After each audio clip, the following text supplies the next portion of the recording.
水彩ってこうね、絵の具をこうなんか動かしながら描くっていうかね、ぶどうが浮かび上がってくると。はい、こんにちは、柴崎ですよ。ねえ、お元気ですか？元気？ああ、よかったね。はい、柴崎も今日もね、あなたのおかげでこの通り元気に描いてます。もう2月も半ばを過ぎちゃいましたね。柴崎のお庭にね、今クリスマスローズとかね、あとロウバイの花もね、咲いてます。春なんですね。はい。さて、今日はですね、柴崎がですね、独断でね、添削やります。柴崎が主催するね、オンラインサロン、シバーツのメンバーの方の作品の中から選んで、ちょっとね、やってみたいと思います。さあ、どんな絵を柴崎がどんな風に添削するかね。では、ゆっくりご覧くださいね。それでは、行ってみましょう。それではね、早速見てみましょうね。どんな絵かな。いっぱいあるよ。どれにしようかな。果物がある。果物を描いてみようか。ね。これですね。よいしょ。はい。ひまこさん。和歌山の方ですね。一日に同じモチーフの絵を2回描きました。頑張ってるね。うん。うまくいかなかった。背景をもっと暗くしたいし、ぶどうの粒も個性をつけたいです。そっか。はい。そうおっしゃってますね。でも写真が、これか。作品が、これだ。おお。プルプルのなんかジェリーみたいな感じのプルプルの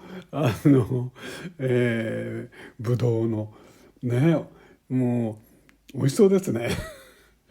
上手に描けてるな。柿の形もなかなかいいよね。なるほど。もう一回お写真見て。これね。はいはいはいはい。もう一回。なるほど。おー、とってもいいよね。ちょっと待って、よいしょ。こうね、あの色もね、とても作り方うまいしね。それからこういうとこね、紙の白を残してこうね、ハイライトを作ったり、それからたっぷりのこう絵の具でね、にじみの効果を生かしてこうファワーワーっとこう塗ってるでしょ。これがこう美味しそうに見えてるんだよね。すごくいいと思うな。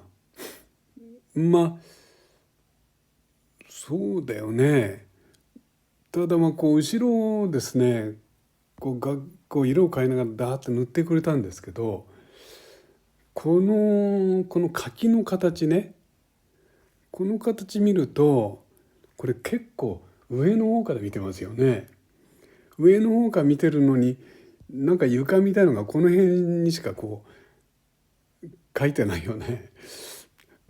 本来こんなふうに上から見てると床の線はここら辺にないかもわかんないので、床の線をですね、どういうふうでもいいんですけども、どうしようかな。少なくてもですね、少なくてもこの辺ぐらいまではこ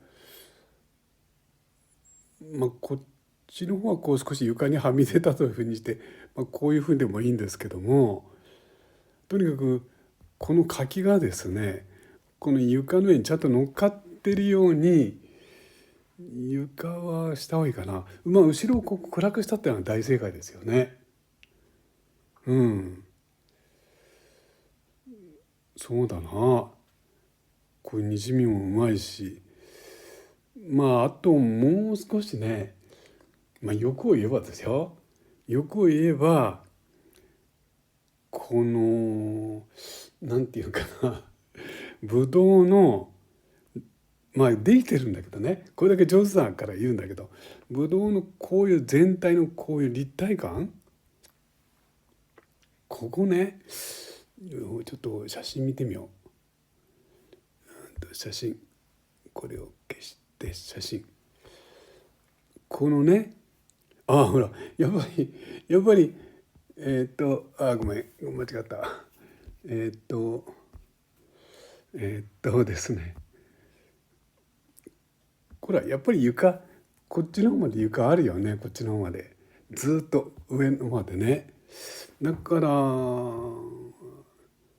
ね、ここせっかく白くしてるから、なんか白いこう切れかなんかを、あれ、こんな風にですね、なんかこう引くような感じにして、でここが暗い床、白い布とかですね、なんかこう画面作りすると同時に、これのこういう立体的な感じをね、もう一押ししてみようかなと思います。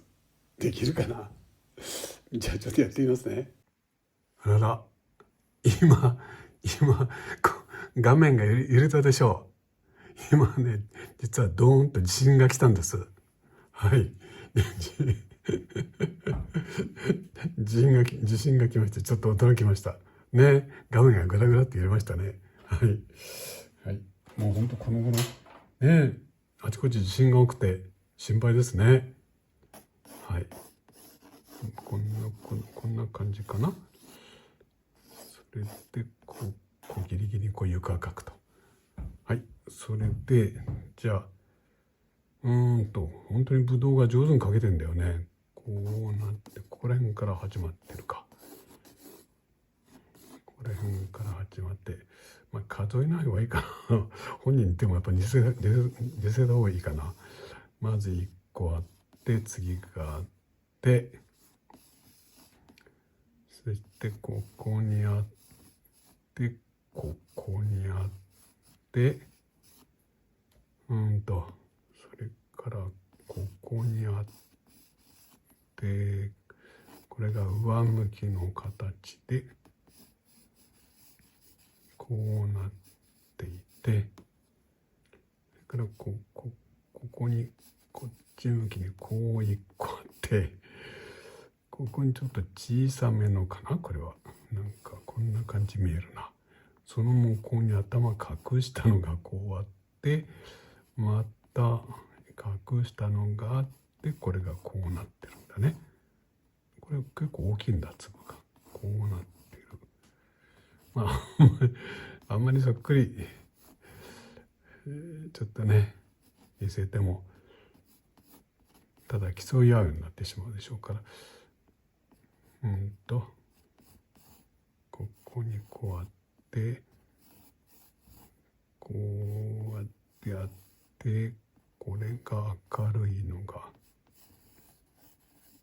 こんな感じで、ここにでっかいのあるんだね。こう切ってここにくっつくようにして、なんかここにでかいのがある。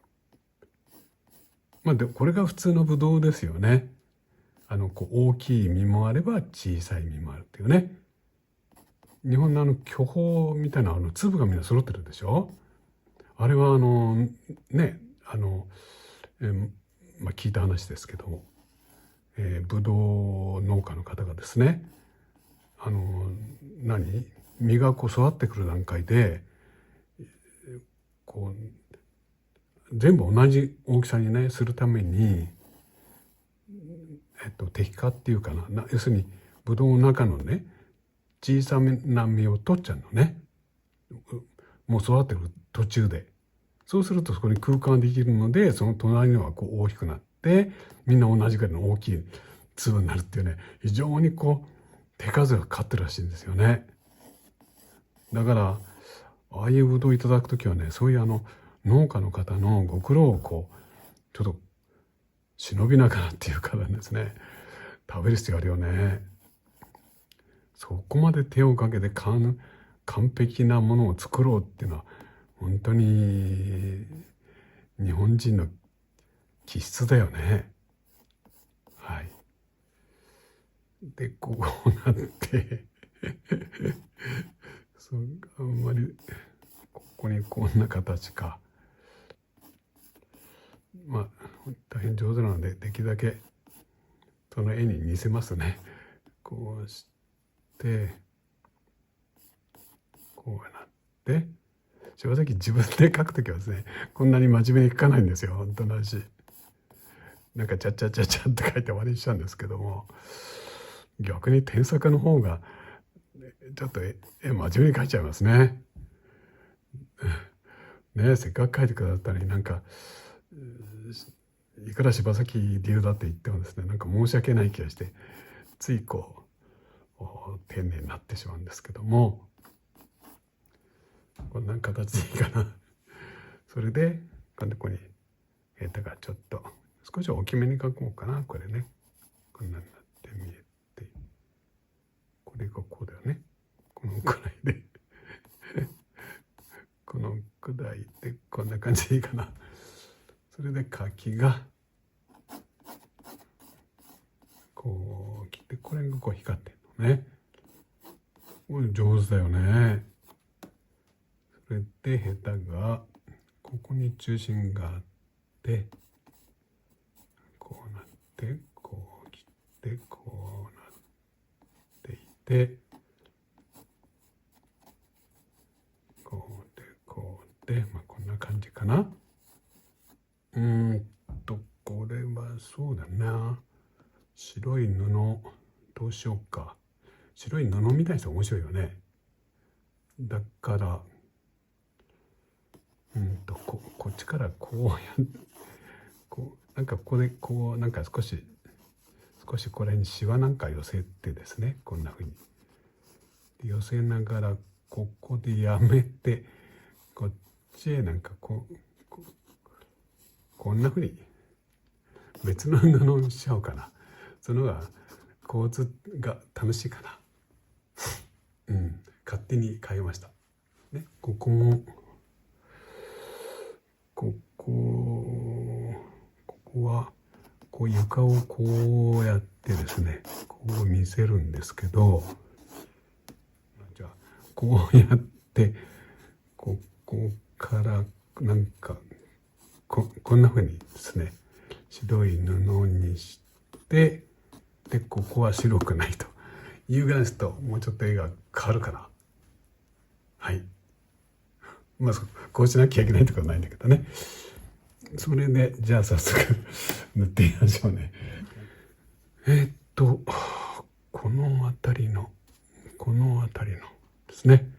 それでこの白を残してこうなってですね、こうかな。若干なんか赤みがさすっていうか、色が深いですよね。こんな色してる。こっちもこんな感じの色してるよね。こんなんかな。それで一個一個ちょっと、処理しちゃいますけど、下の方に来るとなんかブルーっぽいような色味になって見えると。でその向こうのぶどうは少しブルーっぽいような色でこうなってまして、こんな色でここハイライトがあって、実際のこの資料で見るとこんな風な雰囲気に見えるかな。こうやってあれだよね、あれだよねって言い方申し訳ない。あれですよね。一つ一つのね、こうブドウの色を追いかけながら、でもなおかつこう全体の感じを忘れないようにですね、こう描くっていうのは勉強になると思うんですよね。はい、それでやっぱりこう丁寧にこう描いたものっていうのは非常にこう絵としてもこう絵にこう誠実さが見えるっていうかですね、はい、仕事の量がきちんとしてるっていうかですね、まあ胸打たれるものありますね。でこっちがこうやって暗くなる。だいぶ黄色っぽいなですね。こんな色味で、それで少し白っぽくってこんな雰囲気でいくかな。その向こうにあるのは若干青っぽくってここのブドウだねかな。またあれですよね、こう全体描いてからこう色をこう手直ししてあげてもいいんですけどね、その隣もほとんど同じ色で区別はつかないんだね。区別がつかないのでこうでいいかな。まあ今作品と同時にお写真もですね参考にして描いてるんですけどね、次々と描いちゃおうかな。ハイライトはここにあるんだ。こうなってるんだ。よいしょ、ね、こうなってここら辺がイエローを増したようなコネルだね。こっちもちょっとこんな雰囲気でこうやってやるよね。こう、実際のですね、ものを見たりお写真を見たりしてこうじっくり描くと本当に勉強なのね。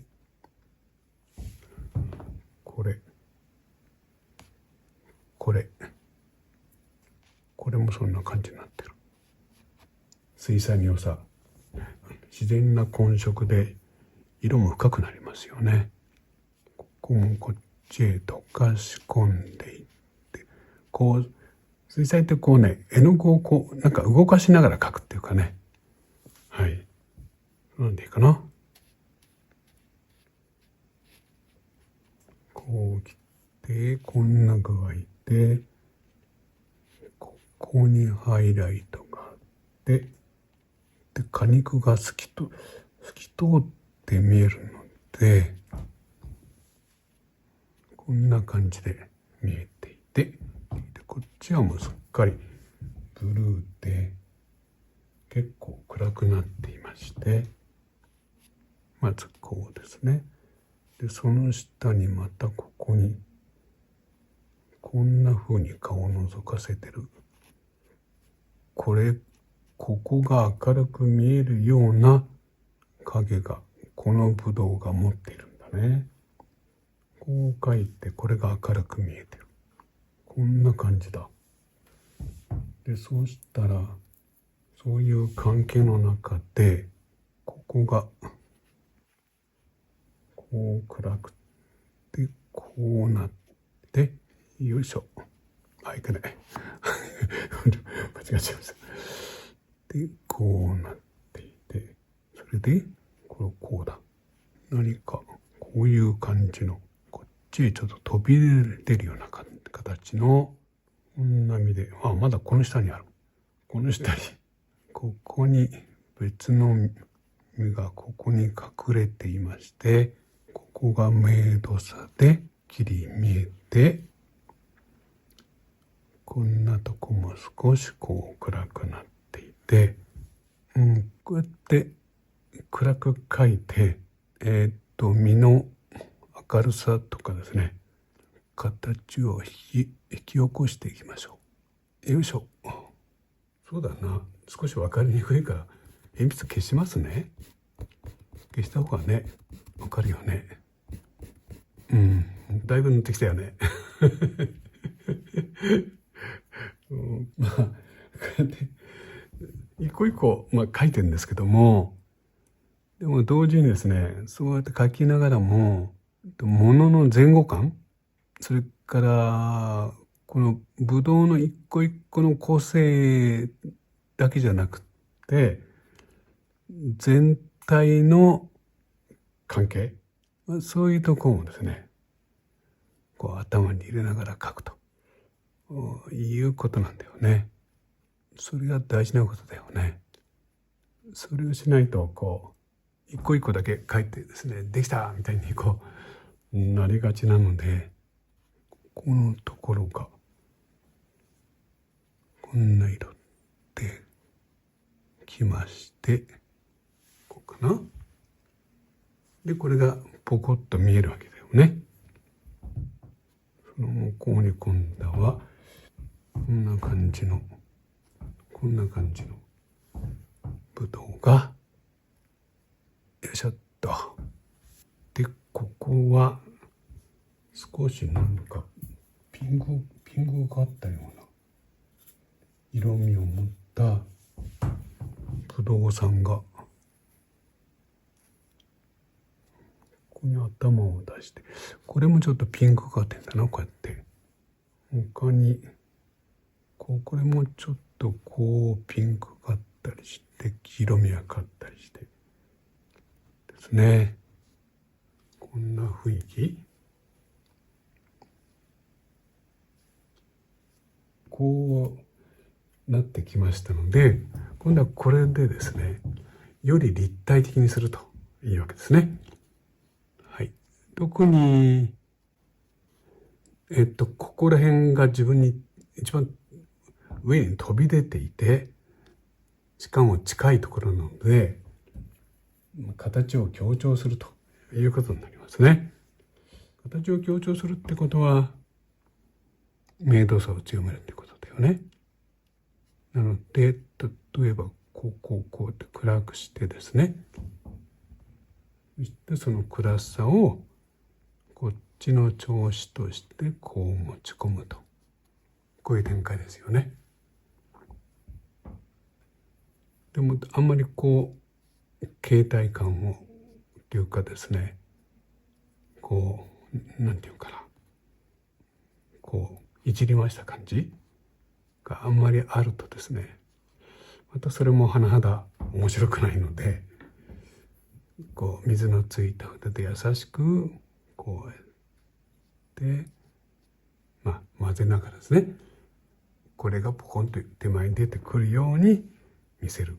だからこうおのおのの形をですね、作り上げていくわけですね。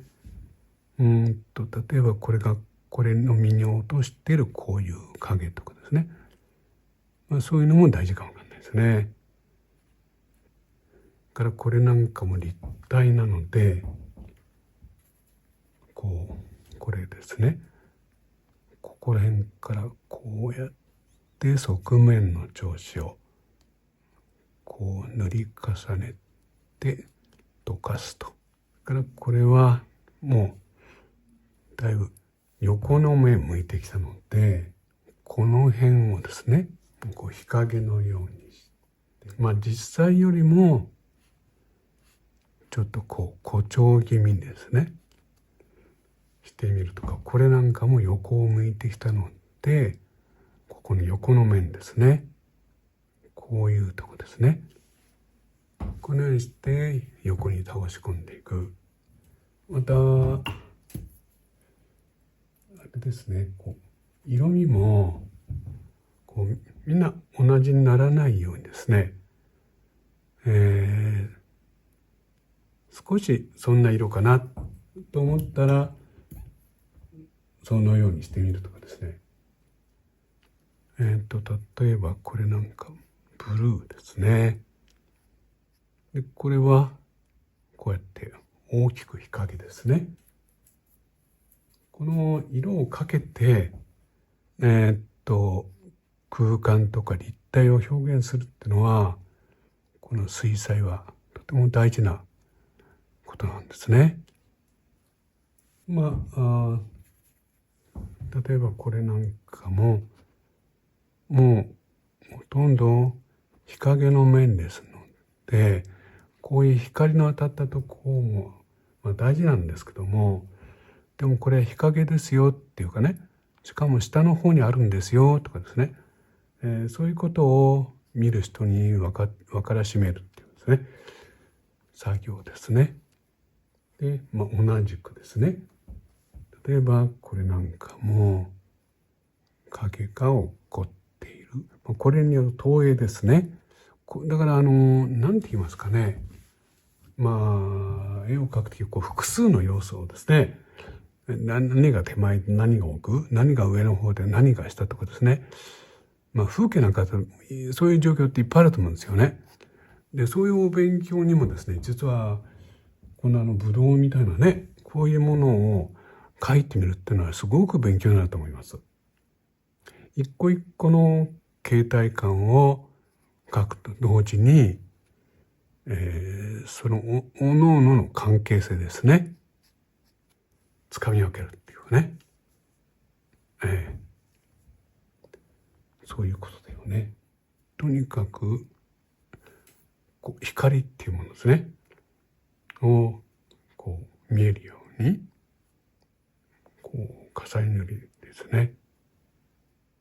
一回もう書いてあるからですね、大体の感じは自分なりにつかめてるかと思います。でだから何が上の方、何が下の方で、光の方向はどっちなんだとかですね、そういうことですね。で今一応書きましたので、後でですねまた全体を見てみようと思います。で書きもですね、大変素晴らしいんですよね。よく書けていてですね、なんていうか一気に書かれた感じがね、すごくいいんだよね。ここら辺とか色を足してですね、本当に自然の造形ってのはとってもすごいよね。書いてみるたびにそうなってたかとね、納得させられますよね。柿はイタリアなんかでもたくさん栽培してるんですよね。前々から話は聞いていたんですけど、行ってみて驚きました。こんなんでこうやってよいしょ、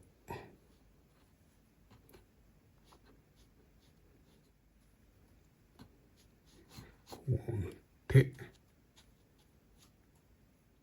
偶然できたこういう形でやった方がいいですよね。あんまり見すぎてしまうとだんだん気分が辛くなりますので、よいしょっと、ここでいいかな。それでこっちへこうなってきて、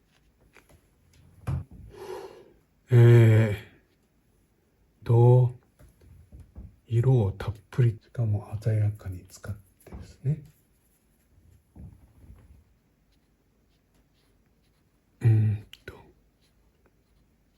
こういうヘタがへこんだとこですね。こんなところ、それでそのまんま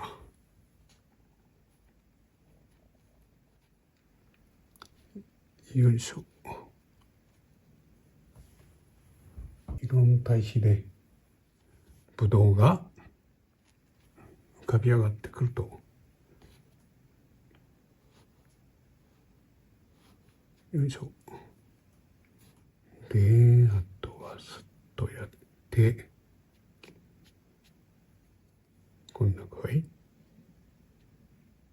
本当に上手に描けてるよね。もうパッと見た時に描きなんかも上手だなと思いました。はい。でこっち下の方がですね。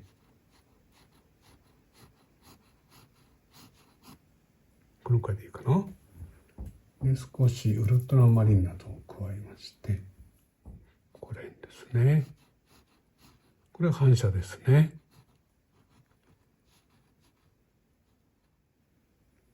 あとは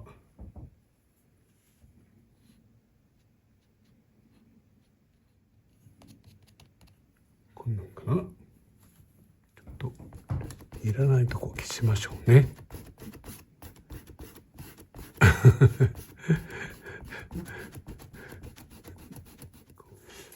それで床はまあお写真にあるような色にしようかな。なんとも言えない色をしてるんですけども、色ってですね。例えばこうやってですね。よいしょ。せっかくこう白くしてありますので、どうしようかな。こうやってこれでいいかな。こんな風にして何か布がある感じですね。床がでここやっぱり暗い方がいいですね。あと影をブルーとか紫したんですね。そうですね。こういうとこですね。こうもう一回こう色を重ねながら、ここのアウトラインを溶かすような感じですね。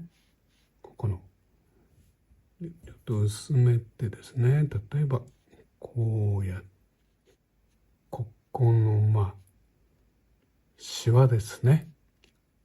こうやってですね。結構影長いのね。加減とこうお互いにこう溶かし合うような感じですね。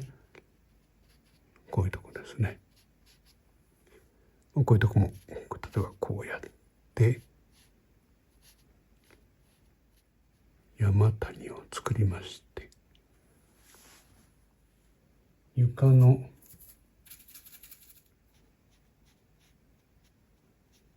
こういうところですね。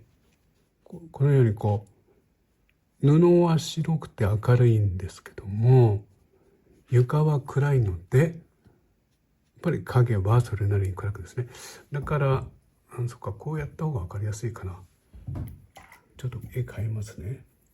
例えばですね、これをもっとこうぐにゃぐにゃっとこっちまでこう布ここまでしましょうかね。こうやってね、こうして布が例えばこうなってる。例えばこうですね。はい、ちょっと待ってください。今直します。こうなった時にここに布のとこに落っこった影があるわけですよね。布が明るいですから、布の落っこった影はこのくらいだったら、じゃあ床に落っこった影は例えばこの形ですね。このくらい暗いだろうと、こうやって描くと初めてここ布の白さが見えてくるというわけなんですね。でこれをこう持ち上げてこのようにですねしてみてもいいですよね。千葉崎は言わんとしたことがこれで分かってもらえたかな。例えばこんな感じなんですよ。ね、するとこれでほら同じ影でも床が暗いので床の方の影の方が当然暗くなるということなんだよね。それでですね、まず、後ろをですねわっと一気に描いたんですよね。とてもいいと思います。こう補色ってことを多分ねこう意識して描かれたんかと思います。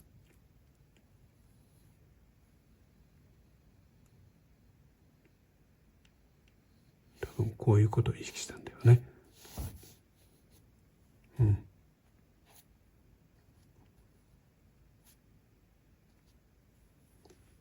それでここが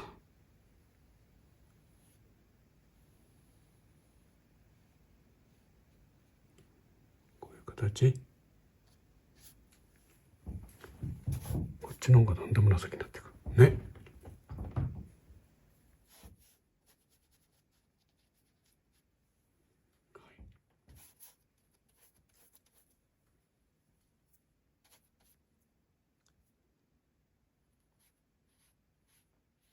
うん。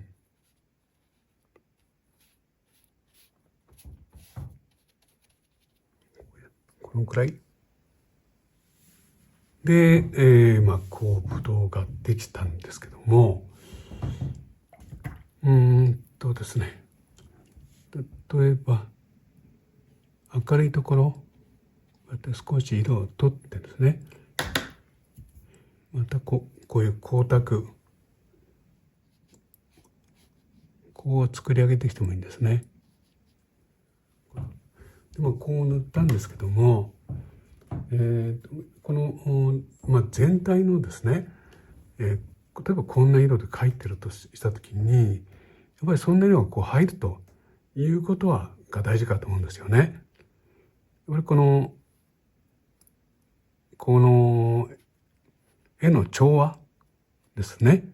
だから後ろが最後にですね、何でも、思いっきりこう塗ればいいかなということではなかなかなくってですね、最終的にどんな絵になっていくかっていうことは非常に大事なことになりますので、溶け込ましたりはっきりさせたりですね、むしろこの最後の筆を入れるってことがですね、非常に重要になるかと思うんですよね。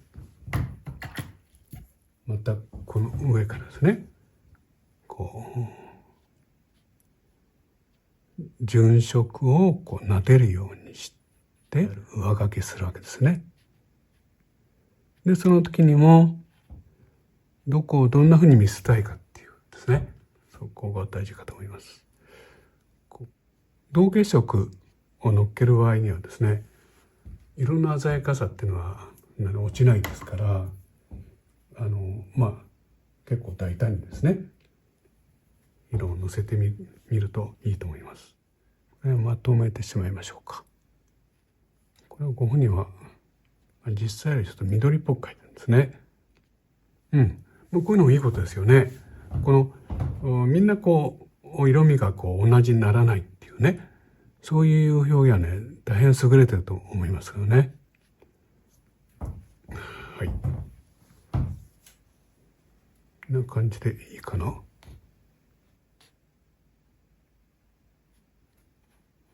こうちょっと取ってですね。で、何かアンバーっぽいので、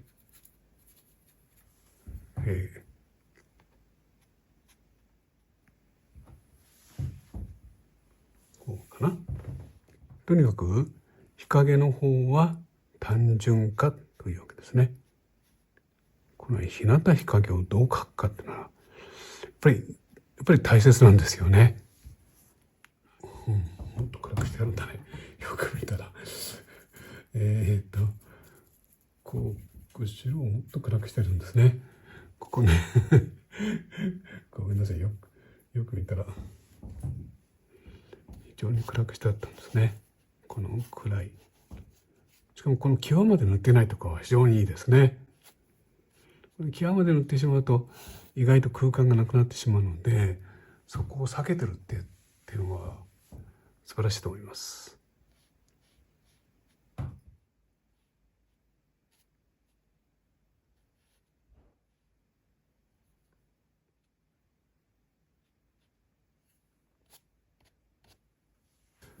それじゃあ剥がしてですね、こういきましょうか。もう大変ね、ぶどう美味しそうに描かれていたので、柴崎は少し写真の方に寄って描いたんですけど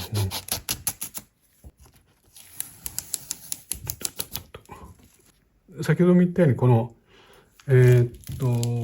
終わりになってからですね、またこうやって順色を、絵の中に差し込んでこう見るっていうのはですね、とてもいいことだと思うんですね。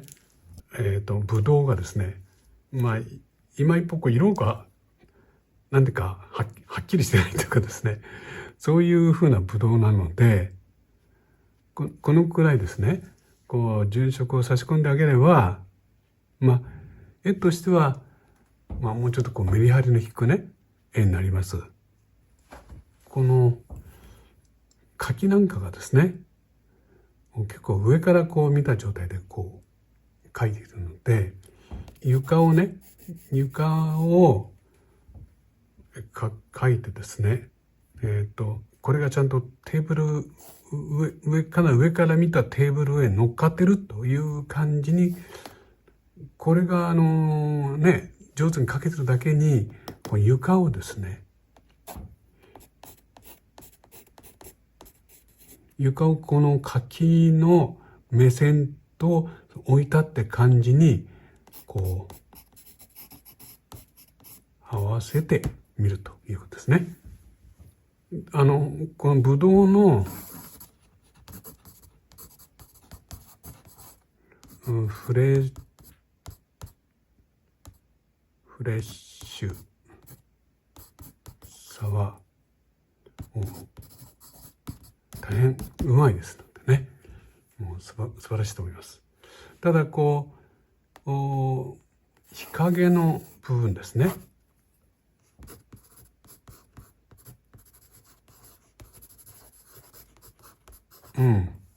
はもっとこう立体にするためにですね、もっと暗い寒色で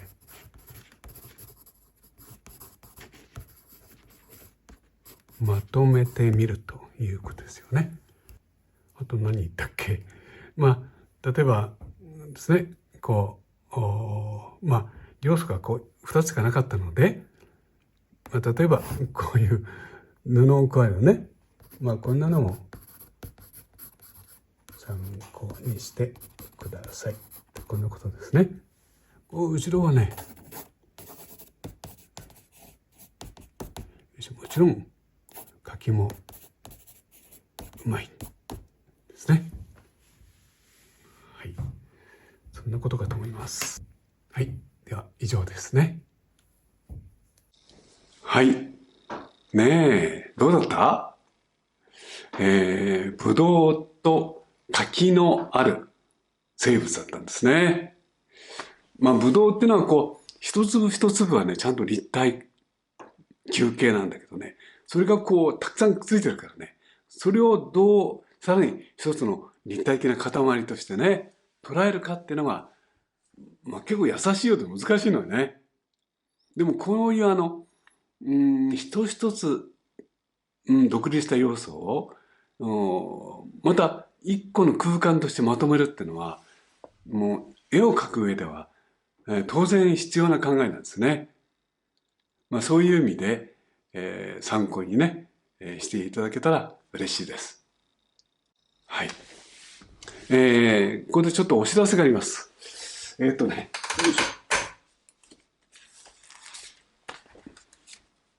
はい。